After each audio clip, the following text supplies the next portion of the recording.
Seorang wanita dengan gugup berjalan ke sana. Eng Jae tergores pisau, dan keluar darah.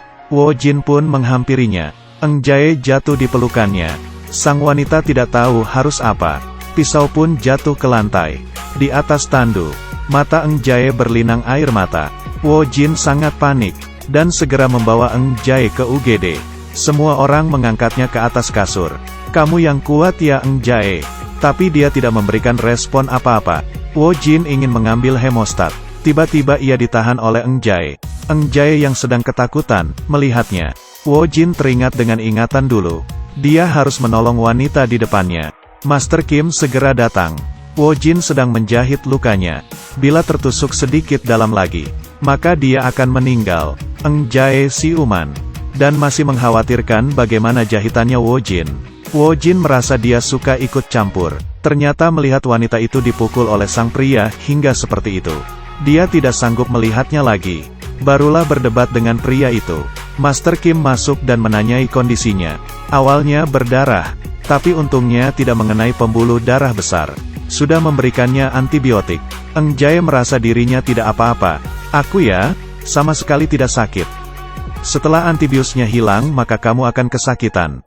Berikan dia obat penahan rasa sakit." Eng Jae seperti orang yang tidak kenapa-kenapa. Tapi di saat itu, kepala kantor menemui Master Kim. Masalah sedikit tidak terkendali. Kemudian Master Kim pun segera pergi. Beberapa orang sedang duduk di dalam kantor direktur. Master Kim merasa seharusnya melapor ke polisi dulu. Biarkan polisi yang mengurusi masalah ini. Tapi wanita dan suaminya merasa dirinya tidak bersalah. Mengatakan dokter itu yang duluan. "Anakku dirawat semalaman di ruang pasien. Hanya tidur sebentar saja." Dokter wanita itu tiba-tiba menyuruhku keluar. Dan mulai melawan. "Aku harus bagaimana?" Pria itu semakin berbicara semakin panik. Bahkan mengatakan nyawa anaknya berada di tangan dokter.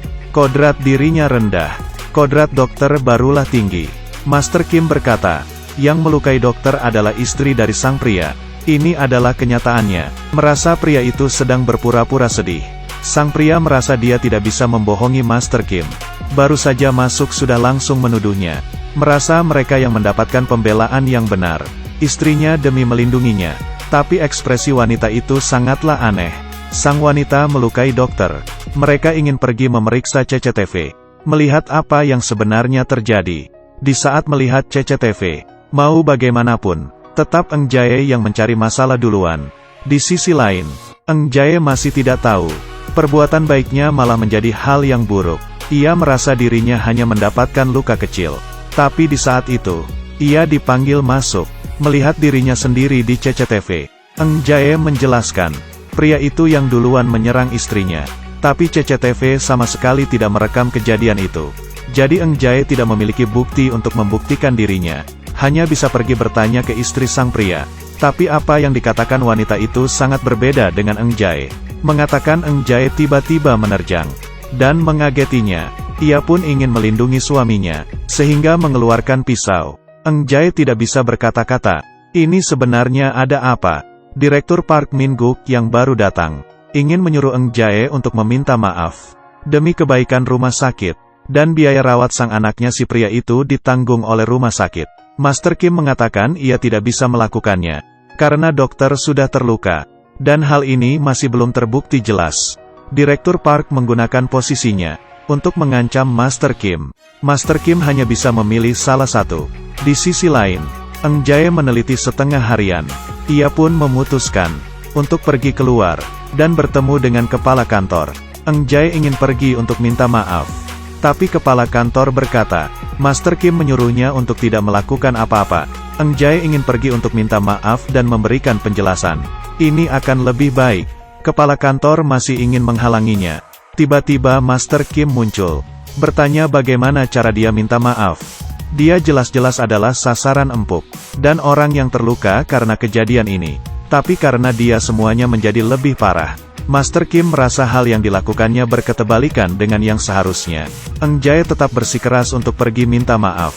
Master Kim hanya bisa kesal dan pergi. Sebenarnya Master Kim juga mengkhawatirkannya. Eng Jae mencari mereka berdua. Aku minta maaf.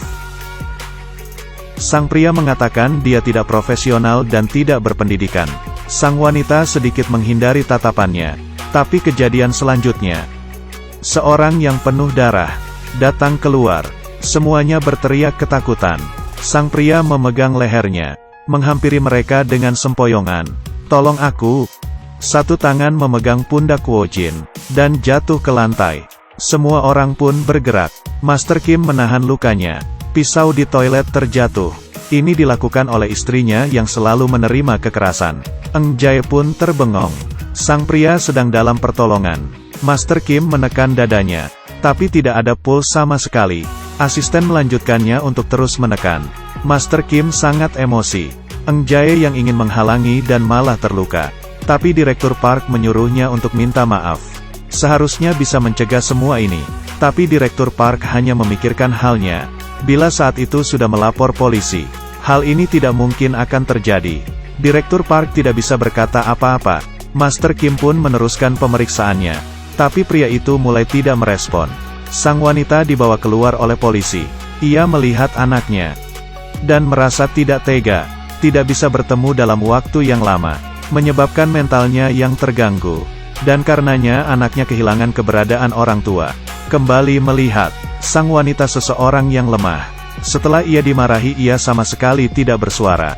Hanya memilih untuk bersembunyi. Di saat Eng Jae membelanya, dalam hatinya mulai ada rasa melawan. Tapi Eng Jae menghalanginya. Dan karena ketakutan ia tidak mengakuinya. Dan di saat bertemu lagi dengan Eng Jae, ia merasa dirinya sangat bersalah. Dan bekas luka di badannya, jelas-jelas semuanya masih ada. Dan bagi sang wanita, ini adalah bukti yang jelas. Dan kejadian pada pria itu, juga hal yang tidak terduga.